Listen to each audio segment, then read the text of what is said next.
Good evening, friends. Back home, back again, reading passages from Avodat Hashem in our work. I think we'll finish the book tonight. We're on page 145. A person diagnosed with cancer wants to get rid of it. This is what it means to really, quote unquote, want something. The person's life revolves around this. And the person will do anything possible to be healed. It is the same with regard to the desire to receive. Our life depends on overcoming it. When we realize this, we will do everything possible, even the most unconventional things, to be free from it.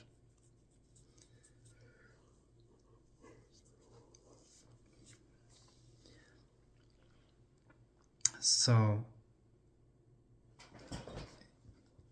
very strong sentiment here. Person with cancer will do anything to get rid of it.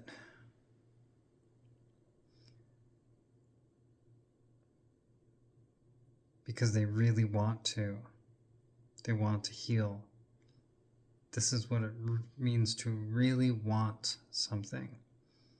Like your life depends on it. Your life revolves around it. Your life depends on it. With the same regard, we're meant to relate to the desire to receive.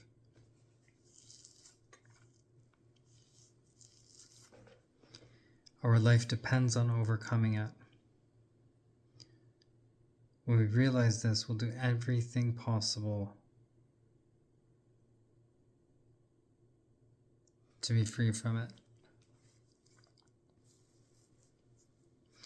So, the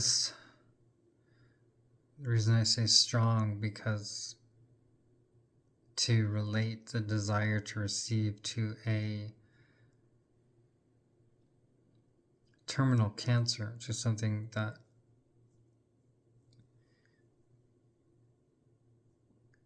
will destroy you and your existence, will take your life away from you.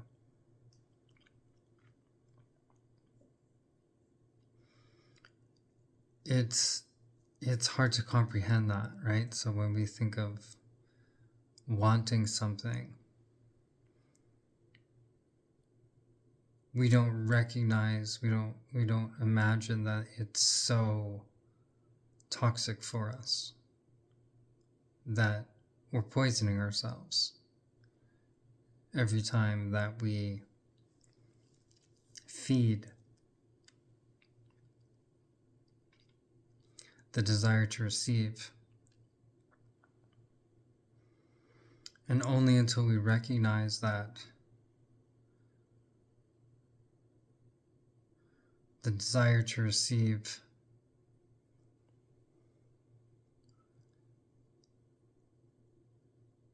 is destroying our lives, it will take our lives away from us.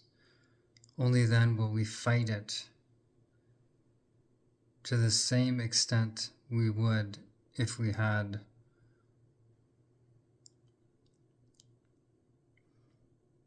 a terminal disease.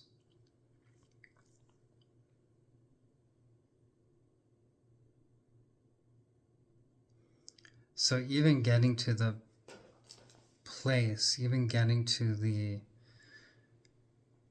reality in which you recognize the desire to receive as a terminal illness,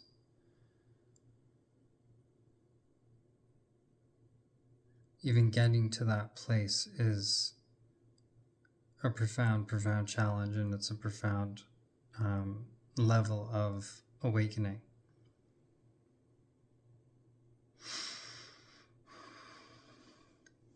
Right now, something that probably most of us feel like is a foreign concept. Like, why is it so bad to want some ice cream? Why is it so bad to want sex?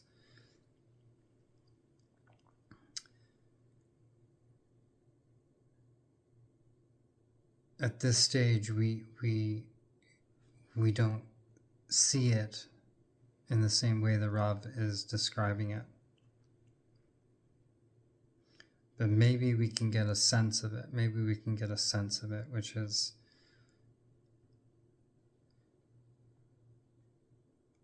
when we feed the desire to receive,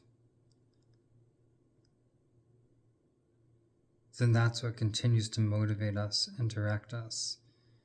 It feeds the matrix. It feeds our own sleepwalking, because we feel that we are the body. We identify as the body, and the body and its desires and its pleasures are what are guiding us. So when we feed those pleasures, we strengthen the reality of the matrix that we are the body.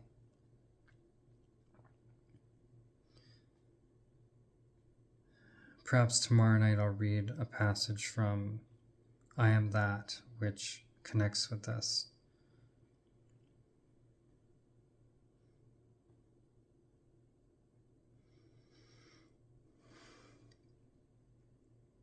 When we say our life depends on overcoming the desire to receive, it's our soul life. It's our true awakened life. It's our real life. It's our life outside of the matrix that depends on overcoming the desire to receive. Because it poisons our sense of self, it poisons our identity. It keeps us trapped in an identity of the body and the body's desires, rather than the identity of the soul and the soul's desires.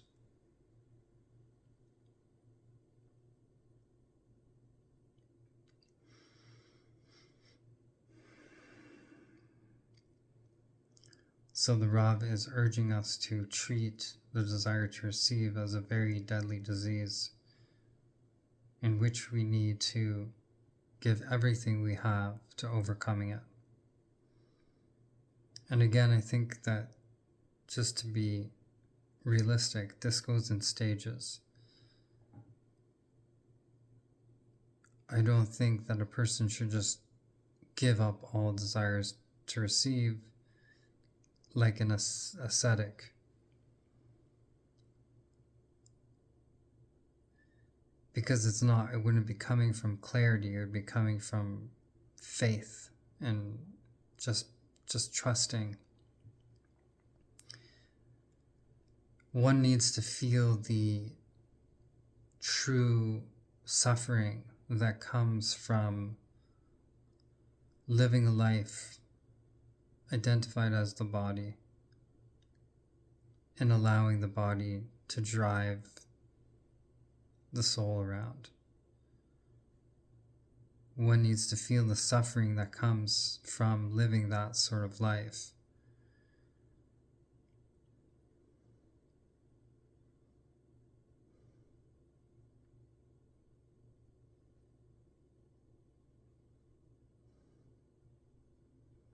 To truly want to change, to truly want to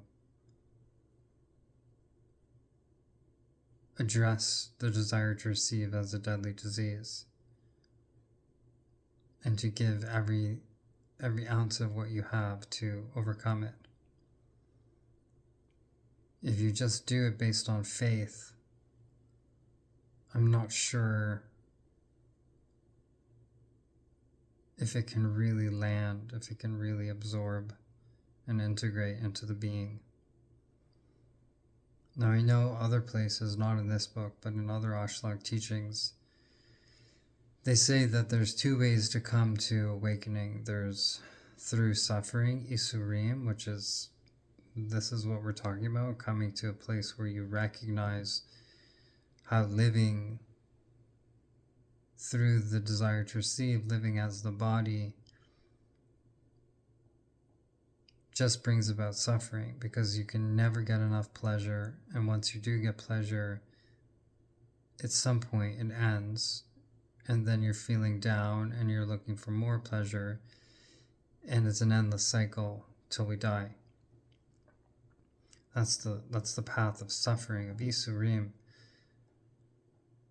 And then there's the path of Torah, which is the path of Kabbalah and the path of doing the work to heal, doing the work to transform one's consciousness, to overcome the desire to receive.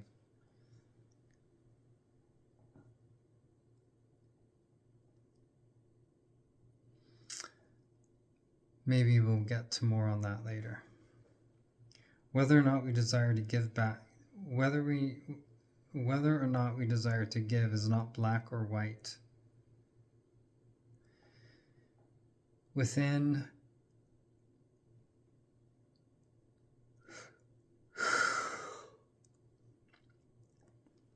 the desire to give, there are many levels.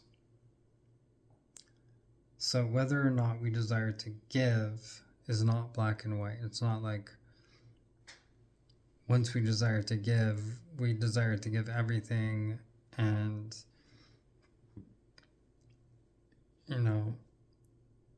forever we just want to give. And we'll give up anything.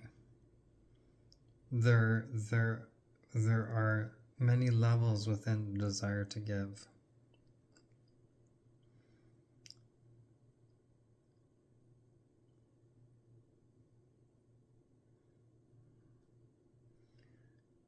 I'm sure that as the awakening deepens within oneself, the desire to receive also the desire to give also deepens. And so you come to more and different levels of desiring to give. First, you might want to give out of thought or out of faith. And then it starts to become more a longing to feel close to God. And then it can turn into your only purpose and your only mission, and you don't even consider the desire to receive. So those are some examples. In a relationship,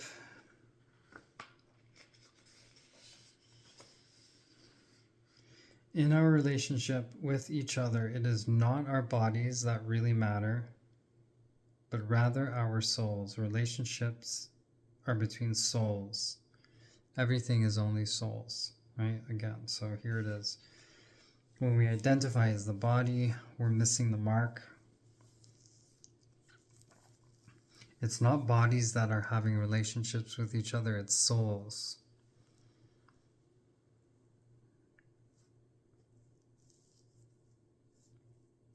Everything is only souls.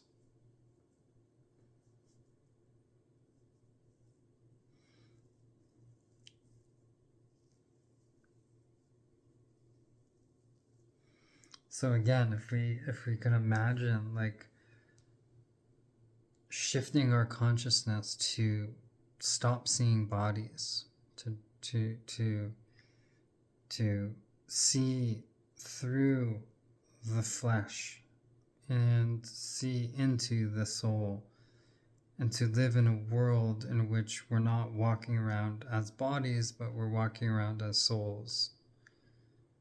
And we're only relating to one another as a soul in a body, a soul to different extents, realized or not realized, integrated or not integrated into the body. But we stop seeing bodies. That's why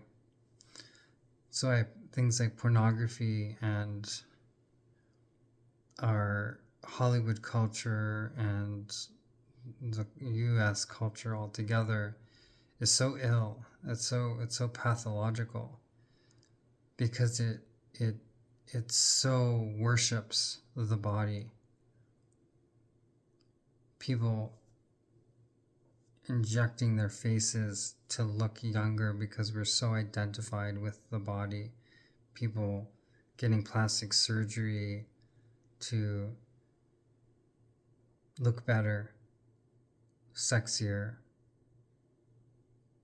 because we identify as the body, and the body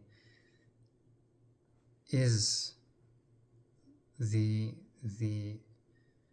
trophy of humanity in this culture, at least. And it's such a pathology, and I don't fault anyone out there who might have had plastic surgery or Botox. It's part of this culture. It's so hardwired into us, and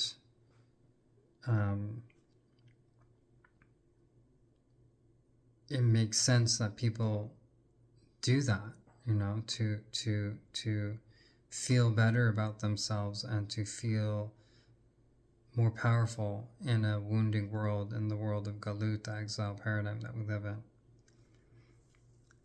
But our work here, as seekers, as healers, as being healed, is to recognize that the true relationships are between souls.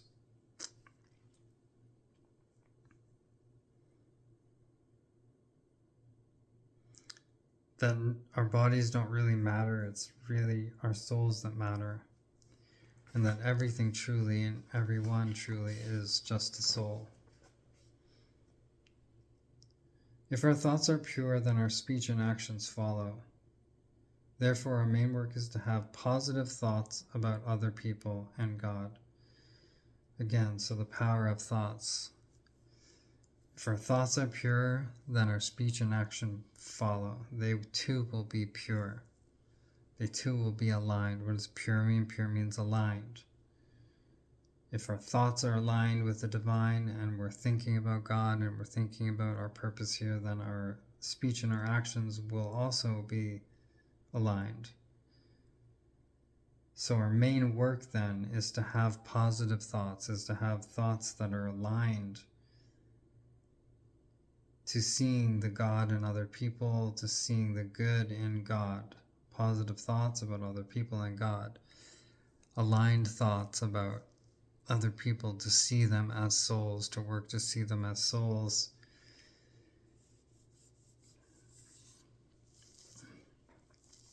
And to feel the presence and majesty of God.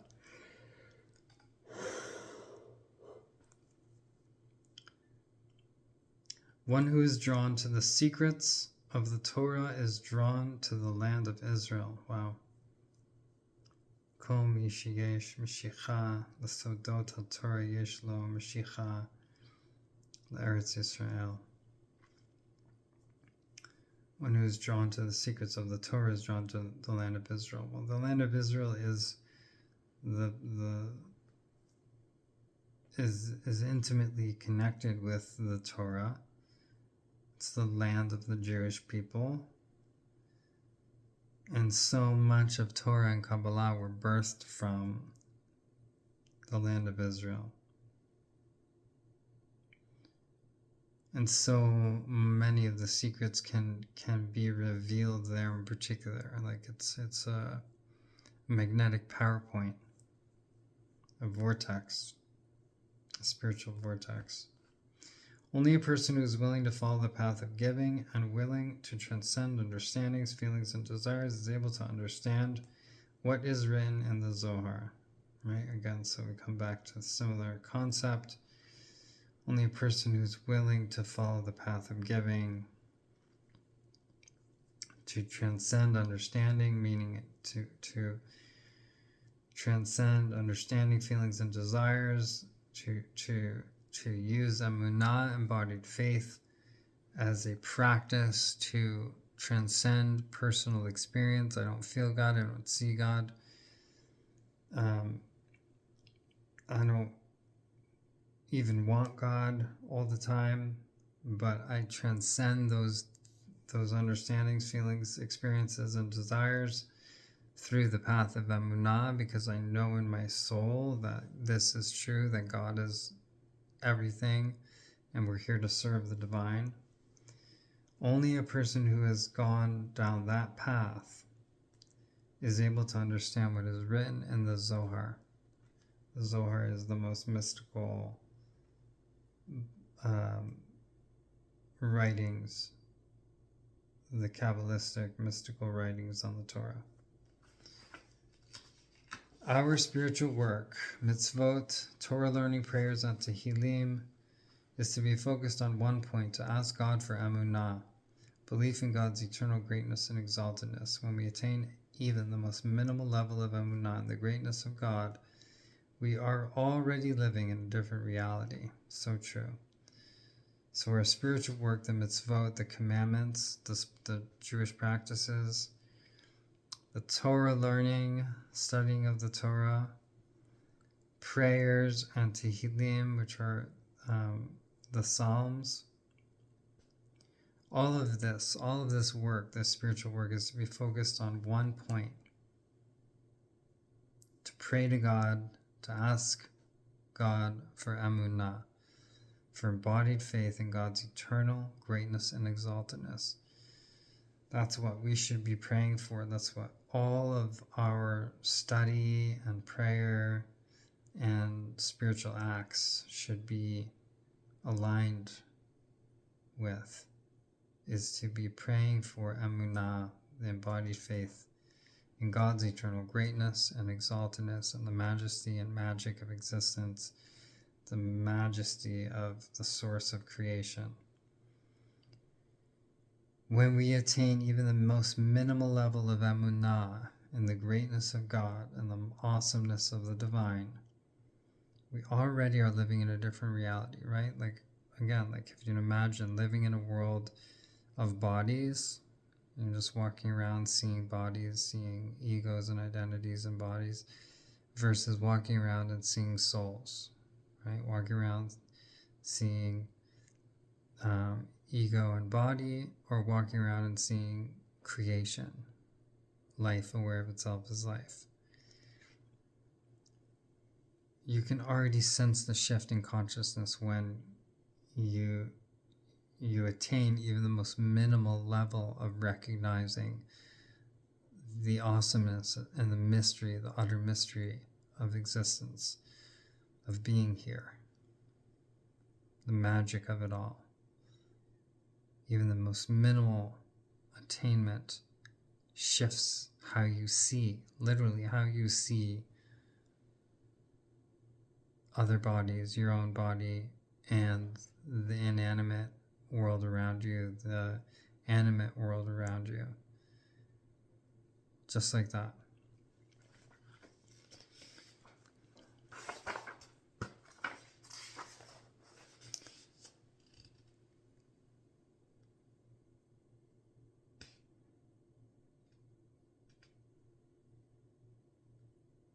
Transcending understanding means being able to say, quote, I believe in the existence of God, who wants to bestow on us complete goodness every single moment in every single situation. Therefore, I receive and enjoy everything there is and everything that is happening. Wow. Transcending understanding, transcending your limited capacity to understand reality, your limited experience in this very moment, means getting to a place where you can say authentically that you believe in the existence of God, who wants to bestow on you complete goodness every single moment and every single situation.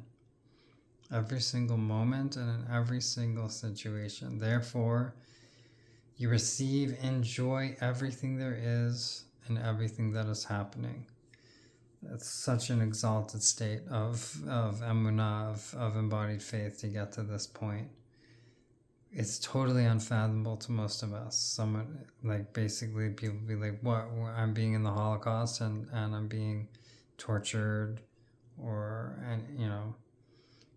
I'm dying from a disease, and I should feel that this is God's complete goodness being bestowed upon me. Like, it's impossible for most rational minds to grasp this. But when you have such a deep level of emunah, of true authentic faith, then you're not attached to the body anymore. You're not attached to what happens to you not in a bypass way or disembodied way, but in a genuine just understanding, like, this is all God, everything is God, and I'm an extension of God, and I'm here to serve God, and that's all that's happening here. And so if something is happening to me that's out of my control, then I am able to pierce through the external discomfort of whatever it might be to be with the perfection of the moment, the perfection of God's existence that runs through everything, and to find a way to receive this complete goodness that's being bestowed upon me.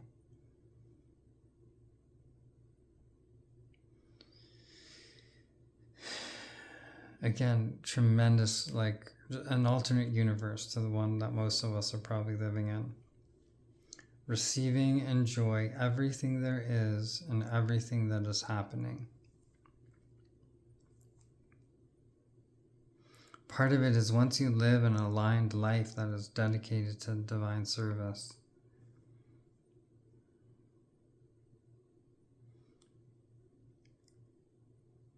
you've already done everything you can to be in alignment. So there's no going back and being like, am I being punished for this? Did I do something to be punished for this thing that's happening to me? Once you've done your part, there's a liberation from that experience of concern. And so then you're able to meet and receive every moment with joy, regardless of what is happening. Again, just concepts for now. We can only experience true happiness when something is lacking. Then being happy is a mitzvah that transcends our ego and is rooted in emunah, in God's perfection.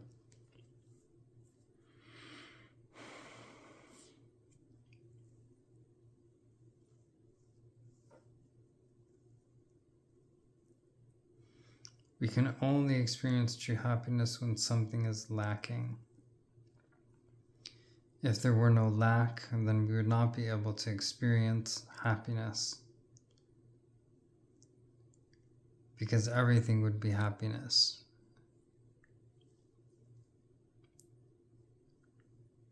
Right? Like we said, we wouldn't be able to differentiate light. We can say synonymous light and happiness as an example here. If everything was light, we wouldn't be able to experience light. That's why we need darkness to experience light. That's why we need lack to be able to experience happiness. When there is lack, then being happy is a mitzvah, is a commandment that transcends our ego and is rooted in emunah, in God's perfection, meaning being happy becomes a mitzvah, it becomes a commandment, a spiritual practice, one that transcends our ego and our limited experience in any given moment. It says, Ivdu et Hashem b'simcha, it says, serve God with joy. It's a mitzvah, it's a commandment, it's a practice. So being happy becomes a commandment that transcends our ego and is rooted in this emunah, in this embodied faith in God's perfection.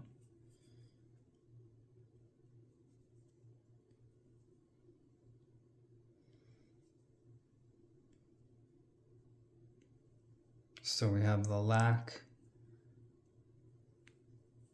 that allows for true happiness to be born.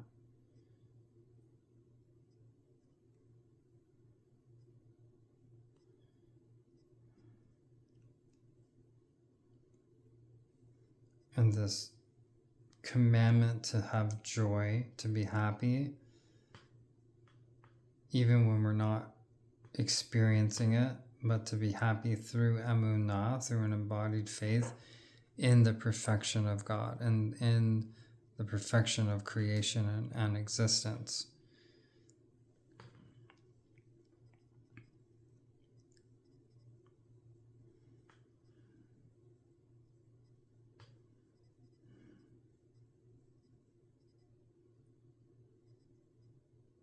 Yeah, it's connected directly to the passage above that we just read. That when we get to this place of emunah, then we so deeply believe in the existence of God, and we're able to come to a place of receiving in joy through emunah everything there is and everything that is happening. Okay, final passage of the night and of the book. Understand that there is nothing other than one thing. There's just different clothing on the same thing. There's nothing other than one thing, meaning there's nothing other than God. There's just different clothing on that same one thing, on God.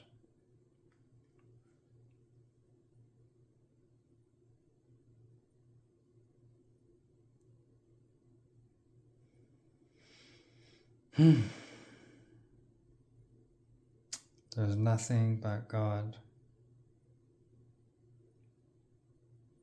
There's nothing other than the spiritual energy, the spiritual light of God. There's just different clothing, there's just different forms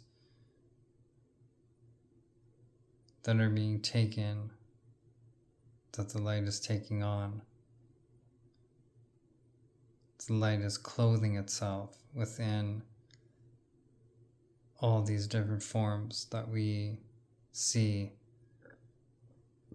as matter around us. But really, underneath all of it is just God. There's only one thing. They're just different clothing covering that same one thing. Everything and everyone is the sacred divine light.